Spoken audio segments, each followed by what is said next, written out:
Welcome to voice of EGR. இன்று கனத்த மனத்தோடு இதயம் நீர்வடிக்க நாம் கண்ட நிகழ்ச்சியிலே வேதனை பொங்கி வந்தது. இந்த பாரத பூமியிலே அன்பிற்கும் பாசத்திற்கும் இடம் இருந்தது. அப்படிப்பட்ட பாசத்தை பகடைக்காயாக மாற்றி 2 நாட்களுக்கு முன்பே காஷ்மீரிலே நடந்த நிகழ்ச்சியிலே எத்தனை கொடூரம் விளைந்திருக்கிறது. இதை நாம் என்னென்று உரைப்பது? உயிர் நீத்த பெருமகனார்களுக்கு கண்ணீர் அஞ்சலி செலுத்துகிறதா? நயவஞ்சகத்தோடு நாட்டிலே கலவரம் ஏற்படுத்தும் அந்த கோடாரிகளுக்கு கண்டனம் தெரிவிப்பதா?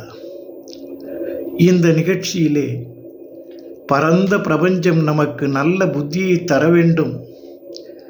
இந்த பரந்த பிரபஞ்சத்திலே வாழ்கின்றோர் அனைவரும் சந்தோஷமாகவும் அமைதியாகவும் இருக்க வேண்டும் என்பதற்காக நமது முன்னோர்கள் எத்தனை வழிகளை காட்டியிருக்கிறார்கள்.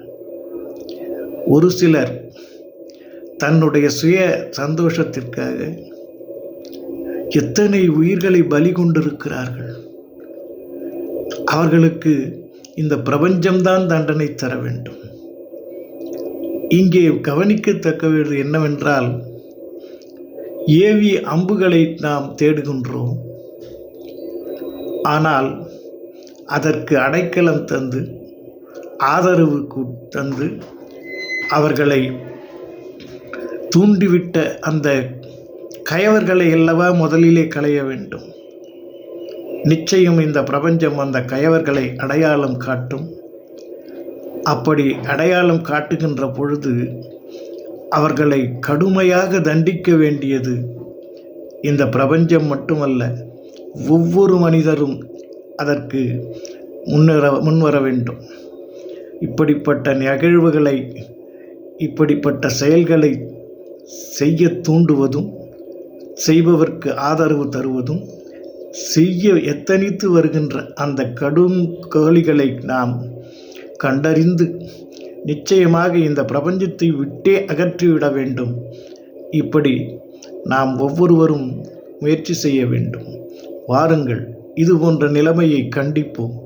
வாருங்கள், இதுபோன்ற செயல்களை செய்பவரை ஜாதி மதம் பேதமின்றி களையெறிந்து தூக்கி எறிய வேண்டும். சிந்திங்கள், இதை எல்லோரிடத்திலும் பகிருங்கள். எல்லாம் இன்பமயம், எப்பொழுதும் இன்பமயம்.